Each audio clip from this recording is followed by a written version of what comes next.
तो विचित्र वीर्य के दो रानियां थी, अंबिका और बालिका।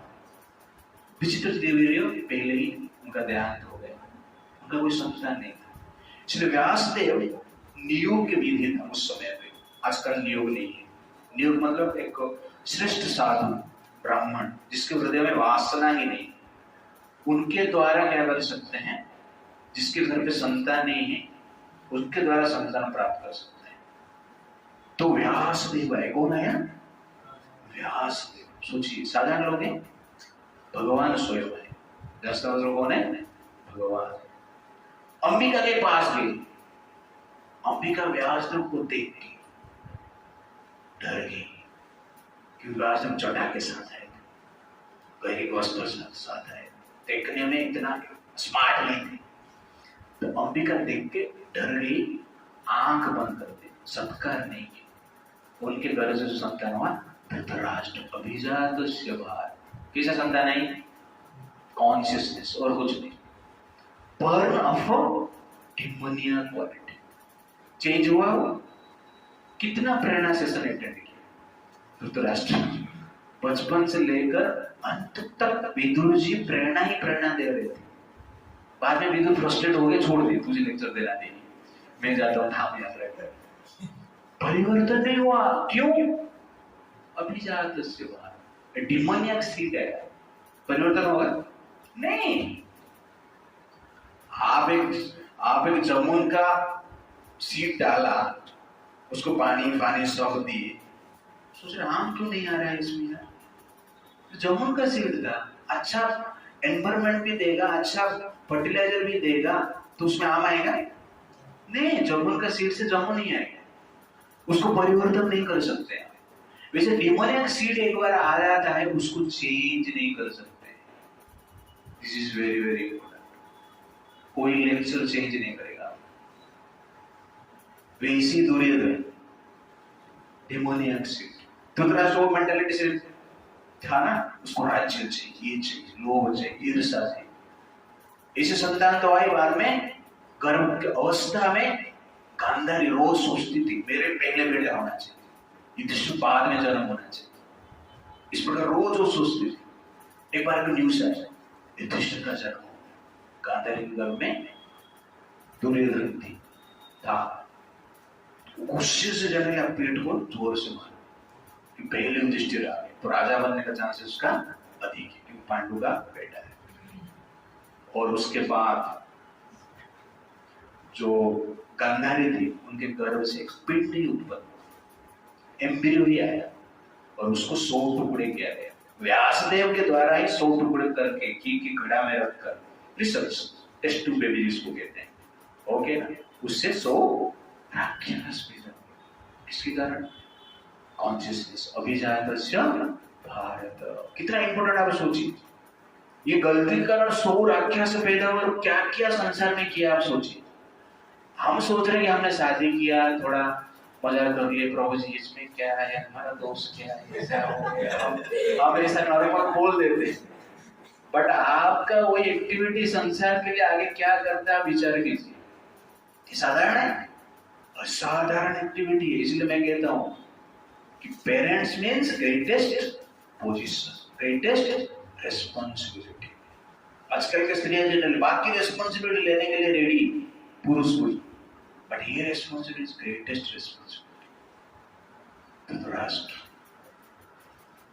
और एक एग्जाम्पल मैं आपको देता हूं, कुंती महारानी, प्योर पर्सनैलिटी, भगवान की बुआ है। गलती से बचपन में दुर्वासा मुनि उनको वरदान दिए, आप कोई भी देवता को बुलाकर संतान प्राप्त कर पाए, क्योंकि दुर्वासा मुनि जानते थे कि भविष्य में उनके पति का डेथ होने वाला है, उनका संतान नहीं होगा। इसे जानबूझकर वर दी कि मेरे ये वरदान लो। वरदान मतलब एप्लीकेशन, आप ऐसा सोचो, और इस एप्लीकेशन से, वरदान से आप संतान प्राप्त करेंगे। और कुंती महारानी क्या करते हैं, वरदान को लेते हैं, उनके मन की इच्छा होता है, काम करता है कि नहीं है देखेंगे। तो बचपन से ही सोचते हैं, और सूर्यदेव को बुलाते हैं, तो कौन पैदा होता है? चेंज हुआ कुछ, क्यों? अभिजातस्य भारत। अभिजात जात ही डिमोनिया क्वालिटी से हुआ है। कृष्ण का एसोसिएशन मिला ना, ये दुर्योधन धृतराष्ट्र जो 100 कौरव है उनको एसोसिएशन नहीं मिला, हर वो साधु संत का एसोसिएशन मिला। साधु संत को लोगों ने सेवा भी किया है, प्रेरणा लेक्चर सुने हैं, गुरुकुल में पढ़ाई किए हैं। ऐसे नहीं सेंटर में पढ़ाई कर रहे थे, इस प्रकार नहीं है। जहाँ पे अर्जुन पढ़ाई कर रहे थे वहां पर ये लोग भी पढ़ाई कर रहे थे। पांडवों को जो एसोसिएशन मिला, कौरव को भी वही एसोसिएशन मिला है। फिर वो चेंज हुआ क्यों नहीं हुआ? अभिजातस्य भारत। तो this is very very important. और प्योर पर्सनली कुंती महारानी के गर्भ से कौन आया? कर्ण आया, राक्षस आया। कुंती भी प्योर थे लेकिन वो टाइम गलत हो गया, ओके ना? इसलिए उनके गर्भ से जो संतान आया, सूर्य देव, सूर्य मतलब ज्ञान का देवता है, कुंती महारानी मतलब भक्ति, और ज्ञान भक्ति जहां पर मिलती है वहां पर कर्ण आ गया। तो आप सोचिए समय और विचार क्या प्रभाव डालता है। तो एक साइंस है, पर वही कुंती महाराज पांडु महाराज के संन्यास के पश्चात जब हिमालय में जाते हैं, पांडु महाराज जब संतान प्राप्त की इच्छा करते हैं तो कुंती महारानी बताती है कि मेरे पास दुर्वासा मुनि के वरदान है। पांडु महाराज खुश हो जाते हैं कि हमें संतान चाहिए, राज्य की रक्षा करना है, धर्म का स्थापना करना है। दोनों बैठ के विचार करते हैं पहला संतान क्या होना चाहिए? धर्म होना चाहिए, धार्मिक होना चाहिए। किसको हम बुलाएंगे? प्राण करते हैं, यमराज को बुलाएंगे। 1 साल तक कुंती महारानी पांडु महाराज तपस्या करते हैं, संतान प्राप्त करते हैं, नियम के भीतर रहते हैं, शास्त्र का अध्ययन करते हैं, जो भी रिचुअल्स है उस समय पे महाभारत एक्सप्लेन कर। उसके बाद यमराज को बुलाते हैं। यमराज के द्वारा जो संतान प्राप्त होता है वो कौन है? धार्मिक, अभिजातस्य भारत। ऐसा संतान उत्पन्न हुआ जिसके मन में कभी पाप का विचार आता ही नहीं। ऐसा है युधिष्ठिर महाराज।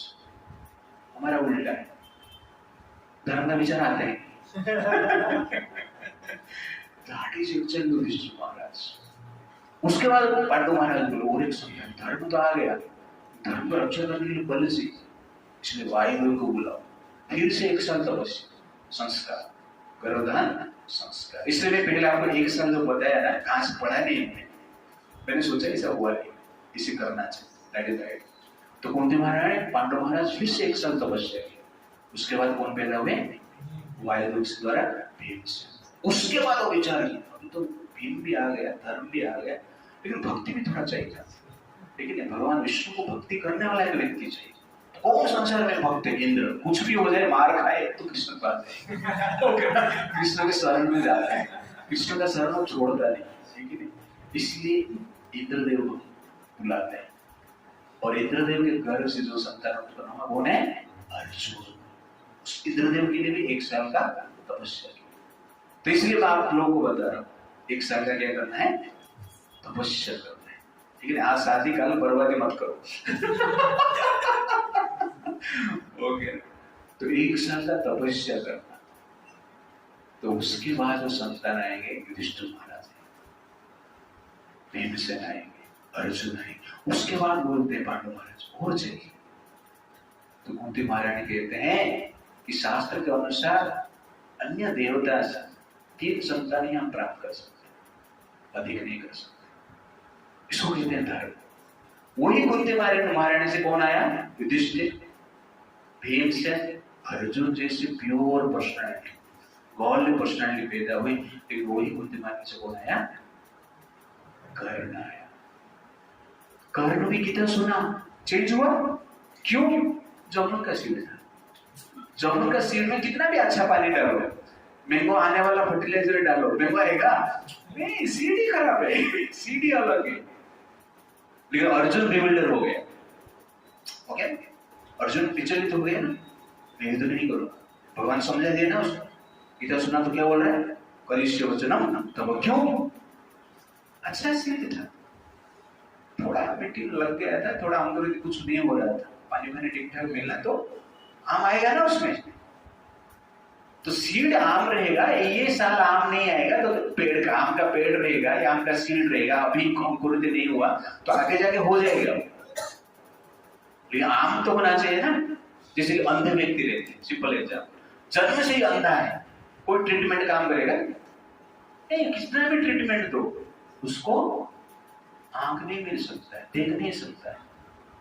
वैसे ही लेकिन बीच में कैटरेक्ट आ गया तो आप ट्रीटमेंट कर सकते हैं। वैसे ही अभिजात से भरे डिवाइन पर्सनैलिटी आ सकता है, लेकिन संघ के कारण संसार में मान लो वो कुछ दुर्नीति कर रहा है, कुछ पाप कर्म कर रहा है, लेकिन उसको जो समझाएंगे, उसको जो प्रॉपर एनवायरमेंट मिलेगा वो चेंज हो जाएगा, उसको ही कहते हैं भक्त। जो भक्त बनते हैं वो डिवाइन क्वालिटी के साथ आता है। और एनवायरमेंट में थोड़ा पोल्यूशन होता है, लेकिन जब प्रॉपर एसोसिएशन मिलता है तो उसका प्योर कॉन्शियसनेस डेवलप होता है। लेकिन डायरेक्टली करना आया है, दुर्योधन आया है, कितना भी आप सुनाओ कुछ होगा नहीं। दुर्योधन को भगवान कृष्ण भी समझे, समझा समझा नहीं समझा, क्यों नहीं समझा? अभिजात भारत की कोई ड्यूमन या पर्सनैलिटी क्वालिटी। तो इसलिए ये जनरली वेरी वेरी इंपॉर्टेंट क्या है, संस्कार। तो ये एग्जाम्पल जो मैं आपको इसलिए दिया, इसका मेन कारण क्या है, संस्कार।